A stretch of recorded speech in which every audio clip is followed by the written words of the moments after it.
So we've already looked around the region. We've identified that there are some strong fabrication facilities out there that we don't need to duplicate. So we typically work with some of the front-end fabs in the region, such as Nanofab, or even Microline, which is a commercial front-end micro nanotechnology fab. We do assembly and packaging, and typically product test, help people develop these two areas of their product. We have the capability to do some help with design, simulation verification, and design for manufacturability. And we've put a lot of focus on inline test and characterization as well. So we have a number of tools for enabling you to test and characterize your products. And in fact, we're constantly expanding that set of tools as we come across new product applications. And the goal is to produce viable products that are successful in the marketplace. A little bit about microfluidics then, and precisely what we're doing there. Well, there are many ways to build microfluidic devices, and I've played with most of them at some time in my past history, with the exception of metal. So there's metal, silicon, glass, and polymer, in fact, the main material systems used in microfluidic devices.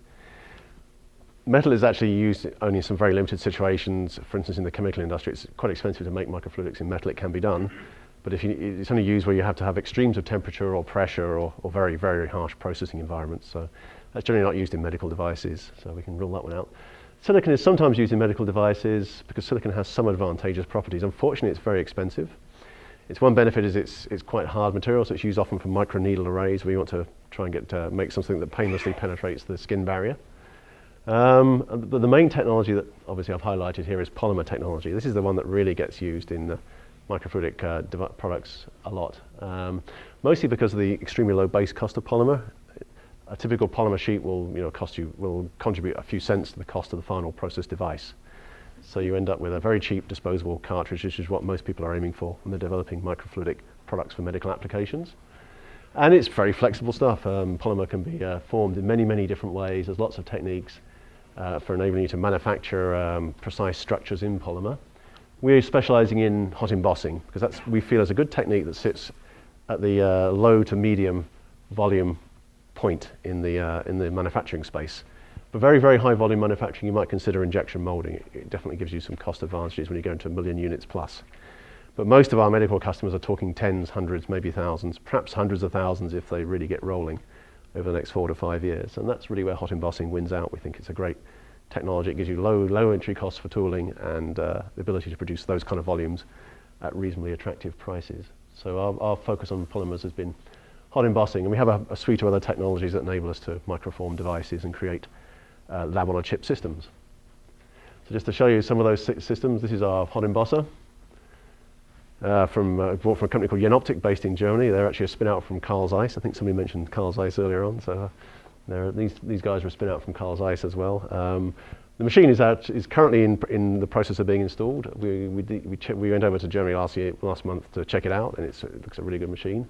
It's arrived in Canada and it's waiting for installation next week. So this tool should be up and running by the end of the year and enabling us to produce microfluidic parts. And here's a sort of picture of the sort of part we could manufacture pretty easily on this tool.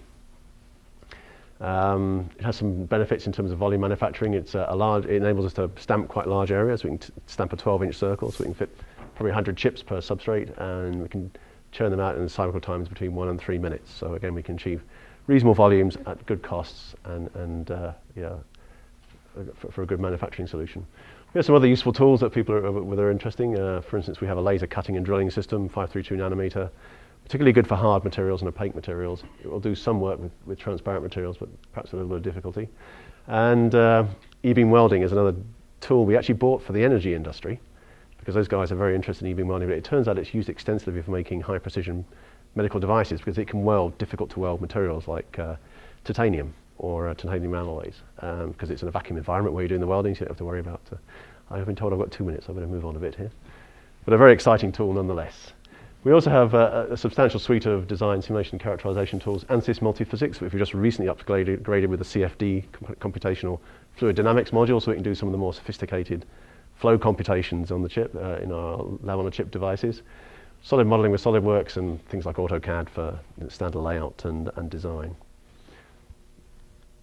We have some of the other, I'll skip on to this one just very quickly. The other technology that may be of interest to people in the medical space is our low temperature Cofired Ceramic technology, which enables us to build modules based on ceramics. We can integrate multiple layers, multiple conductors through vias, buried resistors, capacitors, surface resistors, capacitors, and active devices to create these complex three-dimensional structures which are made of a highly reliable ceramic. This is already used in the medical space, for instance, in a medical area, for instance, in pacemakers, where you need a highly reliable electronic module to drive that pacemaker. It's going to last for many, many years inside the human body.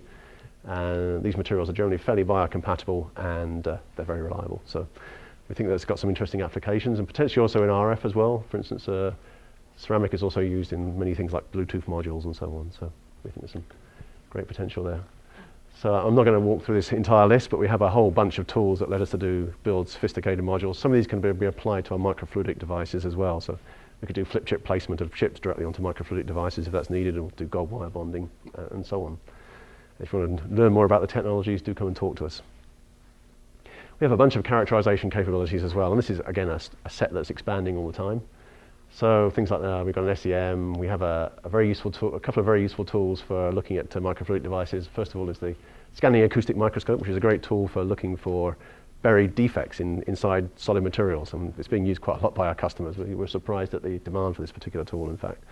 And we have a laser confocal microscope, which is an excellent tool for forming 3D images of anything that you can look through. So it's great for imaging microfluidic chips.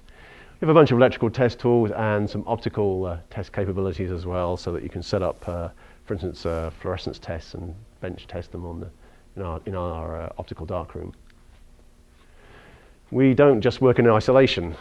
The whole fun of product development is that it really is a team exercise. So we work very closely with both front-end suppliers such as Nanofab and Microline, who are situated in the region, and even looking outside the region, we have relationships with people like SVTC, who are a large US chip fab if we needed to go down the road of getting special ASICs, AMIF in Calgary. We try to help to pull that whole supply chain together for the customer, and we have people experienced in doing that, and so we try and glue the whole thing together for them.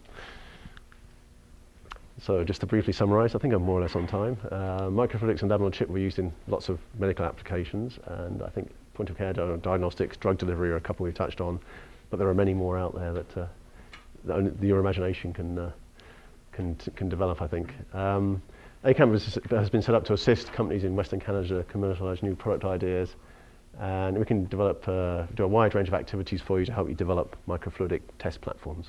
Thank you.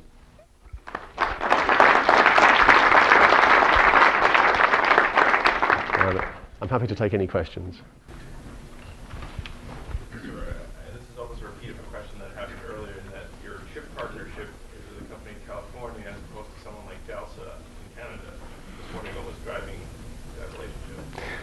I think that's probably just more opportunistic. I mean, if we had a chance to have a relationship with DALSA, we probably would. We haven't explored a lot of chip partnerships at the moment. Mostly we're finding people are actually coming in with most of our customers actually have their own chip partnerships set up already, so that's not really been a real driver for us yet. But we're happy to partner with anybody really, as long as it makes sense in terms of developing the product and creating the right supply chain.